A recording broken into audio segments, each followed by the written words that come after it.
Tel le cahier d'un retour en pays natal, l'histoire de Dieudebo Francis Kéré se raconte comme un livre dont le dernier chapitre est celui d'un beau dénouement. Celui d'un architecte burkinabé qui s'est hissé au panthéon de l'architecture mondiale.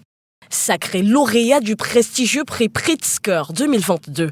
En mars dernier, il est le premier Africain de l'histoire à remporter ce prix. Ce que je souhaite, c'est que ce n'est pas moi tout seul, que tous ensemble, nous briguons ce défi qui est en face de nous.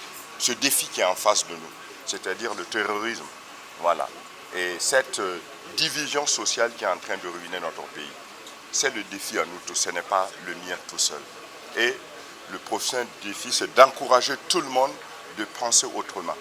Voilà, d'oublier nos petites querelles et de se mettre au travail. À 57 ans, le célèbre architecte burkinabé de renommée mondiale établi en Allemagne, où il a fait ses études d'architecture, est venu communier le week-end dernier avec le peuple burkinabé, particulièrement les habitants de Gando, sa ville natale dans le sud-est du pays.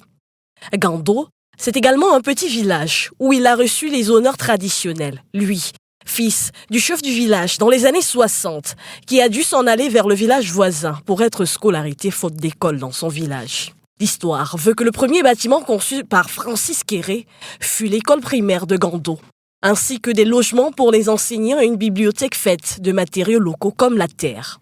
Des techniques architecturales que Francis Kéré promeut et dans lesquelles il voit l'avenir de l'architecture africaine.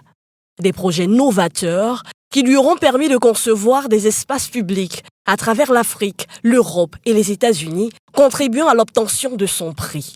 Parmi les combats de Francis Kéré, convaincre les Africains eux-mêmes de ce que les matériaux comme la terre, les bambous et autres, très souvent taxés de bas de gamme pour les pauvres, peuvent être utilisés pour des constructions haut de gamme à bien moindre coût que le béton armé et plus soucieux de l'environnement.